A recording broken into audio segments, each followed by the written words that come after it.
going to snipe down all of your workers and, of course, your hatchery as well. Oh, I loved that movie. Anyways, we are going to be getting into Laralac Crest for Game 3. I cannot wait between these two superstars. All right, well, spawning up here in the top right-hand corner of the map, we have the pink Zerg player from Team On Fire, tied up 1-1. Give it up for Scarlett. And spawning down in the bottom right of Laralac Crest from Team Gravity, bringing it back last game with a masterclass, it is Semper. Steadfast, after you play a macro game, I know there are a lot of players out there that just say, I'm done with this. I have to play another game. Cheesing. Let's go all out on the cheese. Do you feel like either of these players are likely to do something like that? If any of them are, I think it's going to be Scarlett. But I think Semper, after how methodically and how well he played that last game, I think he's going to be pushing for the longest game he can. I think he wants this game to go 2 hours and every base is mined out and he wins with 2 cloaked ghosts nuking the last hatchery. You know what's so funny is that, again, this is the very first round that I believe these players are playing. This is the first broadcasted match of today, and we have a lot of broadcasted matches still coming up. So in a weird way, I would actually argue the longer games end up being, in a weird way, sort of a disadvantage to yourself because you're tiring yourself out when you still have to play for another 8 hours today. Absolutely. And the other thing is, since all the matches are going to be broadcast, it's going to actually be more exhausting for you, but also more rest for your opponents. Yeah. You're actually giving them more time to rest between their next matches. Yeah, I'm sure everyone else, all the other players are sitting around, they're playing Smash, they're eating, I don't know, some of the leftover cake from yesterday, from all those birthdays we were celebrating. All kinds of stuff could be going on, where they just chilling. You know what? They might even be watching the games and be like, ha, look at that APM that I don't have to spend. No regrets, like, this series would have been over 2 hours ago. This series wouldn't have made it past the 2-minute mark. Yeah, but we do see this the openings from both players. Looks like it was just a 1 Reaper opening from Semper. Actually, might be able to get this Overlord with a Marine. I think he's just going to push it away. There is a dead zone that you can be safe there. Yeah. But that's nice for Semper and Scarlett. They both know where they've spawned now. Semper obviously going to be able to tell that the Overlord came from the top. Yeah, that Overlord may even survive to the late stages, 30 minutes into the game, until he gets revealed by the 2 fluing Mutalisks, as did in the last game. Those Betrayer Mutalisks. Betrayer Mutalisks. I mean, they seem like they were doing a good job, but now we know why they really survived and none of the other Mutalisks did. Oh, nice snipe on that Zergling. Target firing it down all the way. Yeah. And wow, very fast lair. That lair timing from Scarlett is very, very fast. We are most likely going to be seeing some kind of crazy form of aggression. Yeah, this is either going to be the fastest 2-base Muta you can get, or this is going to be a Nidus Worm.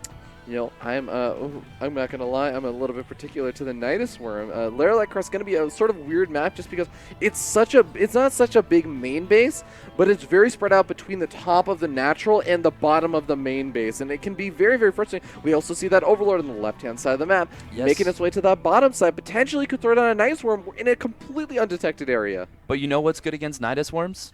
What? Tank drops. And that's exactly what Semper is opening with. Oh, looks like the grenade pops himself in the back, but he is going to be able to get out of there. Yeah. We do see just 2 more gases coming down. Still no Roachworm, and there's that 3rd and 4th gas, actually. Yeah. So looks like it actually is going to be a 2-base Muta, which, coincidentally, is much stronger against a tank drop than a Nidus Worm is. Well, you know what, Steadfast? If you get out your 2-base Muta as fast as possible, maybe your opponent just won't have the Marines to kill it off repeatedly. Yeah.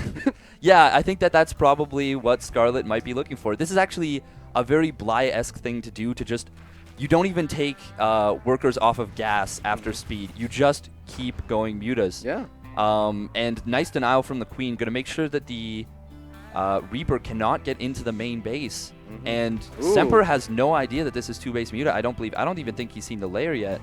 If we can check his vision, that would be great. Seeing the 3rd expansion, I think, should also be a little bit of a reveal. And saying that 3rd expansion is very late. The Reaper got to the other potential 3rd location, and no that might idea set about off the layer. Yeah, no idea about the layer, but may sort of set off some alarm bells. Like, something is coming. You did not grab the 3rd for a while, so you must have put those minerals and gas into something. Yes, but we don't see an engineering bay yet on the way for Semper. Single Liberator. Yeah, 1 Liberator, not exactly the greatest against a swell of Mutalisks. No, not at all. And if the boost is on cooldown, we may see Semper actually lose this tank drop. It's already at half HP, but Semper got that Star Sense, is going to be, just kidding, he's just going to be moving around the middle of the map. Yeah. Sees that Zelnaga Watchtower, making sure. The boost is on cooldown, but it might refresh just in time to spot these mutas. Do you think the mutas are going to be going after the drop immediately, or do you think they might even just go across the map as a big surprise, like, hey, you didn't scout this at all? That's a good question. They may elect for that quick damage, and it looks like they are doing just that. We see the mutas moving across the right side of the map. No, they are going to go home and clean up that tank drop. Yeah, I guess they weren't really sure where the tank drop went. Oh, they're actually going to have to be dealing with the Liberator as well, picking off 3 workers. Oh, That's pretty nice. And they will reveal themselves right now. Will they get the Queen, though? That's actually kind of, that's a nice consolation prize for Semper. And it buys him so much more time because he starts up 3 missile turrets immediately, and guess what? That's going to make it so much easier to deal with the 2-base muta. And normally 2-base muta is scary because you get this very, very fast. It's not a lot of mutas, it's about fast mutas. You catch your opponent off guard. But in this situation, there's only 8 mutas, and Semper's going to have the missile turrets finished up. Yes, and I like what he's doing with this missile turret. Is going to be building it at the 3rd location. Knows he's about to float the command center there, but he doesn't want to. There's no point in waiting that long. He knows that the mutas are very fast. But if we look at the creep spread from Scarlett, it's already really pushing across the map. Once again, Scarlett demonstrating her quality. If we look at those upgrades, both of them, because they went for such heavy 2-base tech plays, their upgrades are very delayed, so they're almost lined up. Scarlett, I think, with maybe a 10-second upgrade lead. Delayed together means that you're just right on time. Exactly. But as you were saying, that creep spread getting a little bit crazy right now, and this is, again, one of those situations. This is actually looking a lot, I would say the map layout with these particular spawns, not having cross spawns, actually I would say favors Scarlett in a weird way, because it's so much harder now for Semper to move in this kind of angle, whereas on Central Protocol, you could see Scarlett trying to spread out creep in every which direction, but she didn't really get creep spread out in one direction really, really heavily. It was kind of a little bit of everywhere, but it wasn't super far out. In this game, the creep spread is going straight out down to Semper, and it's going to buy her a lot more time than I think it did in Central Protocol. Yes, and coincidentally, the place where she didn't have creep ended up being the 2 mining bases that finally was the last nail in the coffin and won Semper that game. Nice control from Scarlett, picks off a missile turret, almost loses a muta, but gets out of there before the Marines can shoot it down. Yep, but we are going to be seeing 1-1 finishing up for both these players pretty soon. Just so good. This is Scarlett, man. Yes. And to quote Neeb, she just tries to play as perfectly as possible. And she's doing it. She's doing a good job of it. Semper's pushing out, and the creep is nearly at his ramp. Semper's pushing out, and we have 85 drones. This is almost Sheth level of drones, for those who remember. I mean, not exactly that level. This is Ret level drones. This is Ret level of drones. This is actually definitely a Ret level of drones. And I would say the only person who probably makes more drones is Sheth, who used to go up to 110 drones. I remember Grubby talking about making 125 workers and losing the game because he didn't have enough army supply. That has legitimately happened to me because I listened to Day 9 a little bit too literally. Always build workers. Always build workers. It'd be like 50 minutes in the game. I'd be like at 95 supply. I'm like, well, I got to keep making workers for my 7 Nexus. It looks like Semper actually, his armory might be a little bit delayed. Nice pick off there from Scarlett.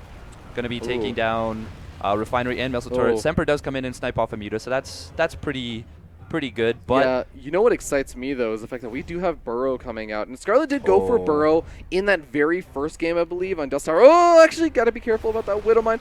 Losing a Mutilator 2 over there. But, you know, we could be seeing that traditional burrowed Baneling play that Scarlett is very well known for on a very, very fun game against Bomber. Yes, that was just such an amazing game. I believe it was the MLG Summer Championship. Oh, man, you're going to put us on the spot. I think it was a Red Bull tournament. Was it a Red Bull tournament? Yeah. Yes, yeah. Actually, you're right about that. It was like a Red Bull Invitational.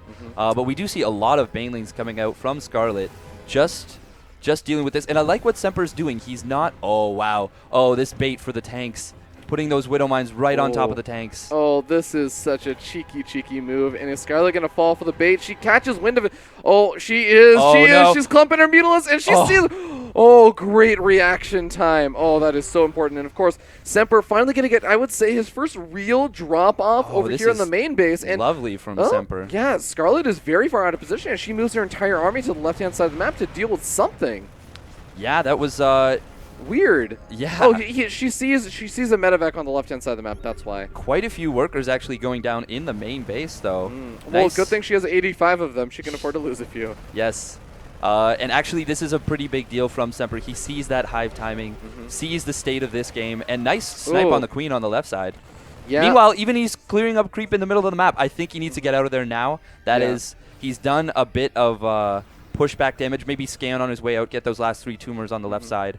But I would say one of the big differences between this game and, say, the last game where Semper was just doing crazy, crazy levels of harassment is just the fact that in this game, the harassment is coming out when Scarlett is almost maxed out. She's been sitting on this amazing economy, sitting on 2-2 upgrades. She has most of the things that she wants, and she's really just starting to play a little bit of footsie with Semper. So she has units to defend against the harassment, whereas I would say in this game, in the last game, all that aggression was coming out before while they were both trying to build up their armies. I think that this makes it a lot easier for Scarlett to deal with this aggression.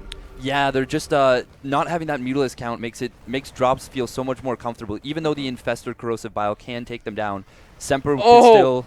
Oh, the Siege Tanks actually getting caught off guard by some of those Zerglings, but here we go. Scarlett coming in from the front side as well and going to be able to clean up a decent chunk of these units. Some of the Banelings still alive. Nice splits from Semper, though. Really, really nice splits. Managing to actually take what looked like was going to be a very one-sided fight from Scarlett, actually turns it around and ends up winning that fight and taking a big army supply lead. Yeah. Scarlett trying to get up to Ultras, but I don't know if she can survive right now. Well, she has a lot of Banelings coming out, and the one thing I will say that she did in that engagement was she completely murdered that siege tank count. And even the medevac count really isn't that high, and these medevacs are also very low on energy. Each one of these stims, they are not actually going to be able to get that health back anytime soon. In fact, if they stim again, I don't actually think that they're going to survive a Baneling hit. Yeah, I don't think so. We do see some, pretty big Widowmine shots. Ooh. Actually taking down quite a few Zerglings, and as a result, Scarlett's not going to be confident to fight this army. Yeah, going to have to wait for the next round of reinforcements to tank for those Marines. Make sure the Banelings aren't the ones getting target fired down. This is such a tense situation, even though it's just pure Marine. Yeah. These Marines pack a real punch. It's really the creep spread that's keeping... I would say it's the creep spread as well as just the medevac snipes that Scarlett has been getting over and over and over again. Yeah, there's now 4 or 5 medevacs out, but so many of them still have so little health or so little energy that you can see most of this army is still sitting in the yellow. If they're sitting in the yellow, I do believe they get killed off by a Baneling. Semper is just playing this out so nicely. He is not overcommitting. He knows that he's on a timer, but he knows that it's not right now. But we do see some nice counter harassment from Scarlett on that 4th base. Yeah. And gonna pull this entire army back, and also even though she takes a lot of losses to that missile turret, that single messenger that gets repaired up and gets 2 kills. Oh, Scarlett, so cheeky, pulls the entire army away and then moves back in as soon as Semper actually starts to pull back. Yes, but this is, big Liberator shot on those Mutas. Oh, these Liberators are going to be a problem, actually. Now they're up to 3. Once one more Liberator comes out, that is that magic number 4, Steadfast. Yes. Greater than 3, less than 5, a good number to have. Absolutely. Once these Ultras with chitinous plating come out, though, this is going to be very tough to deal with for Semper. Scarlett, he wants to get some big damage done before that happens. Scarlett's running out of time, though. Oh, do you see a fight on the left side? Fight on the left-hand side. We do end up seeing Semper also moving on in, but the Ultralists are over here, and oh my god, Semper, you got to be so careful. These Ultras, do they have chitinous plating yet? They just finished chitinous plating. Big Baneling connections on the army. And it looks like Scarlett may have enough to push this army back. Look at that army. It's stimmed to death right now. A single cleave from these Ultras is going to massacre this army. Semper needs to split up his units or something if he wants to deal with these Ultras. The Planetary Fortress going to provide some sort of degree of safety, but wow, that was really, really close at that point because, you have to realize that Scarlett, she was relying on that creep spread and she bought so much time, but look, the creep spread is all the way back to her bases. That is how close it was with Scarlett not being able to get those Ultras out with chitinous plating in time. Yes, that was a quasi all-in from Semper. He wasn't, even though he wasn't pulling SCVs, he wasn't sacrificing economy for it, he wasn't teching up. He didn't get those ghosts. He got a couple extra starports, but against those Ultras, you're on a bit of a clock, and he didn't quite get in there. He was very close to getting in there with the damage he needed. But these Mutas are actually very beefy. They have +3/+1. Does lose 1 on the way out, but That's a lot of counterattack potential from Scarlett. That is actually very surprising to see. And yeah, that just does allow them to do that nice, as you were saying, counterattack harassment. Ooh, I love this from Semper, recognizing that the mutas are way out of position to deal with the drop and going for this. I do like this from Scarlett, though. Putting those creep tumors all the way in that expansion, they're going to give her the vision she needs. And she's going to be able to move her army in position. Oh, wow. Actually move commanding the medevacs over top of a spore. And the fungal comes down, going to take down those medevacs. Yeah, one of them is going to survive and actually potentially make its way back into that main base if he decides to unload. But there are a lot of spine crawlers there. And the Mutals are hot on their tail, going to be able to take that out. And Semper not able to make that harassment that he was able to get in a lot of previous games. Big snipe on an Infestor. Very nice. Infestor's got to be careful. Scarlett is playing this just out so drop patiently. on the left-hand side of the map, actually. Going to be able to snipe off one of these bases. Scarlett a little bit late to react because her units are so far out of position, and that's the thing about Semper, is you might say, well, that drop didn't seem to go so well. He's not getting the damage done that it looked like he was getting in some of those previous games, but it's because he was setting up for the third drop. It was the 1-2-3 punch this time. You'd think, how can you do a 1-2-3 punch? You only have 2 hands. Gravity Semper says, no, I have as many hands as I need. Indeed, but here we go. Drop unloading in at the bottom left-hand side of the map, maybe looking for another opportunity, but Scarlett, she's getting close to max out. She's getting out some of those corruptors. Does she actually have a greater Spire on the way? Oh, she hasn't finished. It's finished. That's actually... That puts Semper on a big timer for tech. He really needs to get a nice ghost count out to be able to deal with that. Yeah. But he doesn't have a 5th base yet, and you really need that. But the problem is, this 5th base, he's going to have to take it... You really can't expand towards Scarlett anymore, so he's going to have to take it to the left side, which really opens him up. But we do see a big drop coming in on the left top side, picking off a few drones. Yeah, it does some good damage over there, but you can see Scarlett's actually pulling away and a little bit hesitant to engage this because at the same time there's a drop, or actually I should just say a move-in on the right-hand side of the map where he cleans up so much of the creep that Scarlett was trying to get going again. This is really nice. Semper showing a good understanding. Ooh, nice target fire. The Muta's actually doing quite a bit of damage to that Muta count. It's down to just 5 now. It's so funny. One of the weird situations where you need to target fire down the Muta is because otherwise you'll end up killing drones, which is not what you want to do in this situation. Yeah, kind of a weird counterintuitive situation, but just the way that the matchup works out. Semper wanting to be able to... Semper wanted to be able to make some orbital commands in the center of the map. These are also going to be just useful for blocking out those ultras, making it very awkward for them to trying to move in over here. Mutas on the bottom left might catch a drop, but we do see a lot of action in the middle of the map as well. Both players are just everywhere. Nice. Scarlett pulls away, doesn't lose any more Muta. It is absolutely insane watching these two players play. It's such a high APM intensive game, and we end up seeing the Broodlords start to come out, and now this is finally the point where, Semper can't be the one that's constantly just moving on and stimming forward and doing some nice poking harassment. Now Scarlett's going to be the one with those Broodlords, but she has to make sure that she is not overcommitting. Those Broodlords actually a little bit far forward ahead of the army. Yeah, you got to be so careful with this army. Mutas in the bottom center of the map, actually, getting some nice harassment. Almost get that command center all the way down. Scarlett, especially since there is no creep, she does want to be careful.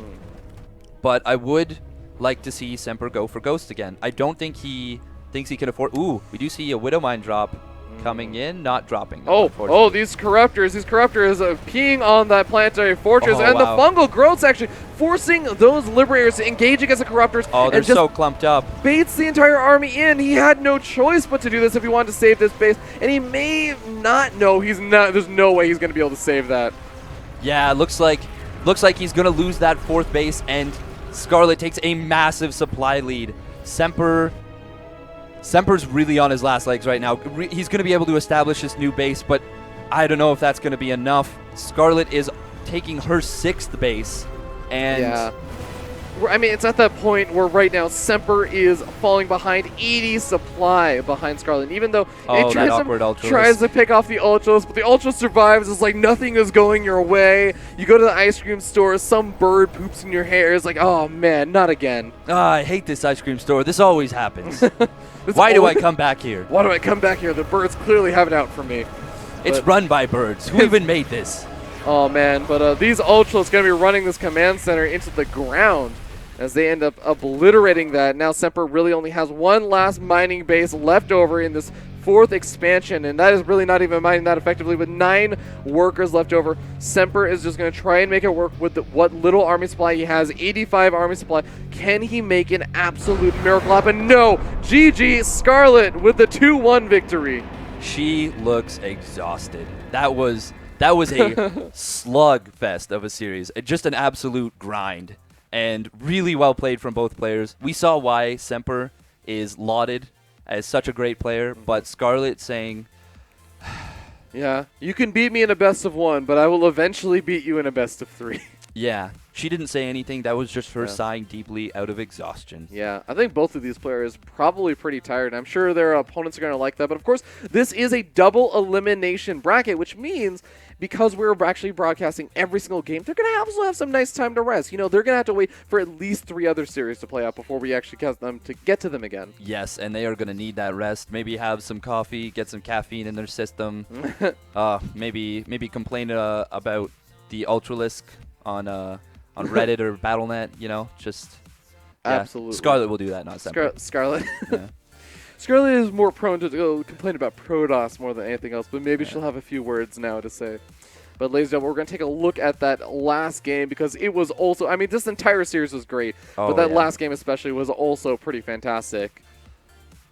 And we are going pretty, actually I would say late into the game because we already have Ultras out, but this is at the 12-minute mark, around the 13-minute mark, where Scarlett was actually going into game number 1, where she did that very fast Ultras tech up, and this is where those Liberators are trying to siege up, but we can see one of the big weaknesses of those Liberators, they siege up, the Ultras walk straight past them. Yeah, there just wasn't a deep enough Liberator count. There wasn't any Ghosts to keep those Infestors back, to keep the Fungals from hitting the Marines, and as a result, Scarlett was able to just run right through, and she took that 1-0 lead. But here we go to my highlight game of the tournament so far. I would say so. This is that first snipe on the Spire, just such impeccable play from Semper. It was, I think, almost frustrating for Scarlett to just lose that Spire over and over and over again. She managed to get up those 6 mules, which I think, as you said, these were one of the things that kept Scarlett in this game. Being able to deal with any of the drops was so important. This Doom drop was just incredible. This was after he'd already sniped the Ultralisk Cavern once, and then he actually comes in, recognizes the Infestors were there, got out just before the Fungals, and this was the big fight at the end of the game that really was Scarlett's last opportunity to win.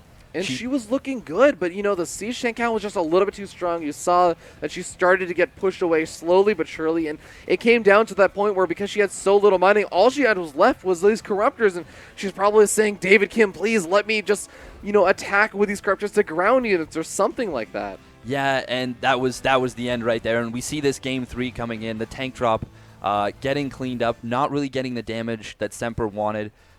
Here we saw the creep being cleared up, and Scarlett almost had enough to push through, but we saw some really nice splitting from Semper and was able to hold off this big attack from Scarlett. Yeah, that defense with just, and also the continued aggression with just that can almost exclusively Marine composition was so effective and really did allow him to put on a lot of pressure. Right there with the Mutalisks, though, I think that was the game-winning move for Scarlett. It pulled the army back. The army was pushing really aggressively between the natural and third of Scarlett, but it managed, the Mutalisks drew the army from Semper back, and that bought Scarlett just an extra maybe 15 or 20 seconds to get out those Ultras. This move also, I think, was such a great move. Using the Corrosive Bile on that Planetary Fortress, we see that a lot, but just the positioning and knowing that those Liberators are going to have to engage against those Corruptors, stop them from doing that, and that allowed her to get those money fungal growths. Absolutely, yes. And just a fantastic way to start the day, in my opinion. I was pretty happy with how things went, man. This was a very, very good series to cast for day number 1, or so game good. number 1. Yeah.